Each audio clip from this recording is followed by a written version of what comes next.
வணக்கம் அன்பர்களே. தை அமாவாசை அன்று கடைபிடிக்கப்படும் சூல விரதம் பற்றி இன்றைய பதிவில் பார்க்கலாம். சிவபெருமான் தன்னுடைய கையில் ஏந்தியிருக்கும் திரிசூலம் 3 முனைகள் கொண்டது. அவை மூன்றும் சத்வ, ரஜஸ், தாமச குணங்களை குறிக்கின்றன. சிவபெருமான் இந்த 3 குணங்களையும் கடந்த நிர்குண பிரம்மம் என்பதையே இந்த மூவிதழ் சூலம் நமக்குச் சுட்டிக்காட்டுகிறது. பக்தர்களின் துன்பங்களை போக்குவதற்காக அம்மன் கைகளில் இருப்பதும் திரிசூலம்தான்.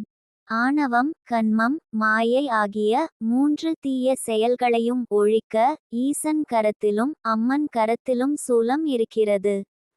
இத்தகைய சிறப்பு பெற்ற சூலத்திற்கு தை மாதம் அமாவாசை அன்று சூல விரதம் கொண்டாடப்படுகிறது. பரசுராமர் இந்த விரதத்தை மேற்கொண்டுதான் 1000 கரங்களைக் கொண்ட கார்த்தவீரியார்ஜுனனை வெற்றி கொண்டார். மும்மூர்த்திகளில் ஒருவரான மகாவிஷ்ணு இந்த விரதத்தை கடைபிடித்துதான் காலநேமி என்ற கொடிய அரக்கனை அழித்தார் என்கிறது புராணங்கள்.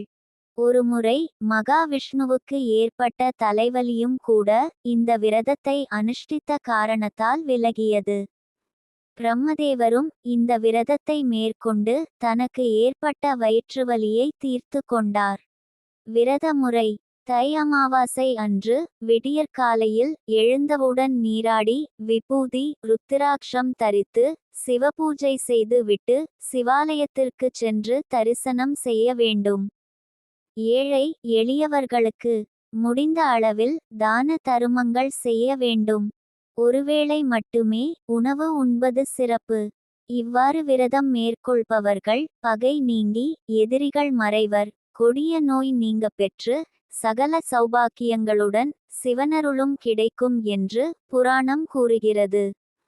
திருநெல்வேலி நெல்லையப்பர் ஆலயத்தில் சூலவிரதம் ஆண்டுதோறும் சிறப்பாக கொண்டாடப்படுகிறது.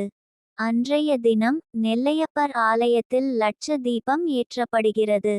காணும் இடமெல்லாம் ஒளிச்சுடர்களாகவே கண்களுக்கு தெரியும் வகையில் கோவிலில் தீபங்கள் ஏற்றி வைக்கப்பட்டிருக்கும். தஞ்சாவூர் அருகே உள்ள சூலமங்கலத்தில் அலங்கார வள்ளி உடனுறை கிருத்தி வாசேஸ்வரர் கோவில் இருக்கிறது. இங்கு தை அமாவாசை அன்று சூல விரத வழிபாடு விமரிசையாக நடைபெறும்.